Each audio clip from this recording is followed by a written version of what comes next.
दिव्य कथा चैनल में आपका स्वागत है। आज हम सुनने जा रहे हैं अहोई माता की कथा। एक साहूकार था जिसके 7 बेटे थे, 7 बहुएं थी तथा एक बेटी थी। दीपावली से पहले कार्तिक बदी अष्टमी को सातों बहुएं अपनी इकलौती ननद के साथ जंगल में खदान में मिट्टी लेने गईं। जहां से वह मिट्टी खोद रही थी वहीं स्याऊ सेह की मांद थी। मिट्टी खोदते समय ननद के हाथ सेई का बच्चा मर गया। स्याऊ माता बोली कि मैं तेरी कोख बांधूंगी। तब ननद अपनी सातों भाभियों से बोली कि तुम में मेरे बदले कौन अपनी कोख बंधाना चाहता है। सब भाभियों ने अपनी कोख बंधवाने से इनकार कर दिया, परंतु ननद के बदले छोटी भाभी ने अपनी कोख बंधा ली। इसके बाद जब उसके जो लड़का होता तो 7 दिन बाद मर जाता। एक दिन पंडित को बुलाकर पूछा कि क्या बात है, मेरी संतान 7वें दिन क्यों मर जाती है। जब पंडित जी ने कहा कि तुम काली गाय की पूजा किया करो। काली गाय साहू माता की सहेली है, वह तेरी कोख छोड़े तो तेरा बच्चा जिएगा।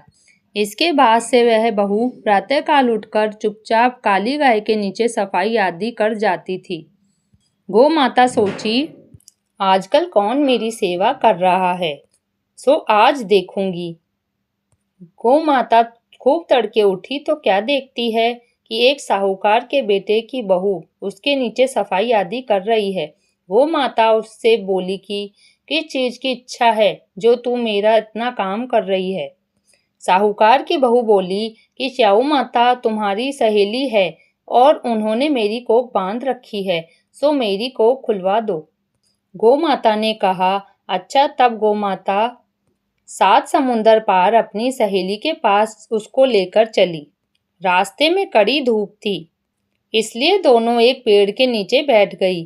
थोड़ी देर में एक सांप आया और उसी पेड़ पर गरुड़ पक्षी का बच्चा बैठा था, उसको मारने लगा। तब साहूकार की बहू ने सांप मारकर ढाल के नीचे दबा दिया और बच्चे को बचा लिया। थोड़ी देर में गरुड़ पक्षी आई तो वहां खून पड़ा देखकर साहूकार की बहू के चोंच मारने लगी। तब बहू बोली कि मैंने तेरे बच्चों को मारा नहीं, बल्कि सांप तेरे बच्चों को डसने आया था। मैंने तेरे बच्चों की रक्षा की है। यह सुनकर गरुड़ पक्षी बोली कि मांग, तू क्या मांगती है। वह बोली, 7 समुंदर पार स्याहू माता रहती हैं, मुझे तू उसके पास ले चल।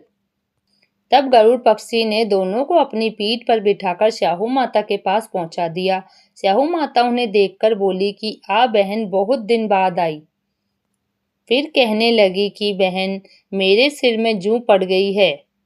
तब साहूकार की बहू ने सलाई से उसकी जुएं निकाल दी। इस पर स्याहू माता प्रसन्न होकर बोली कि तूने मेरे सिर में बहुत सलाई गेरी है, इसलिए तेरे 7 बेटे और 7 बहुएं हो।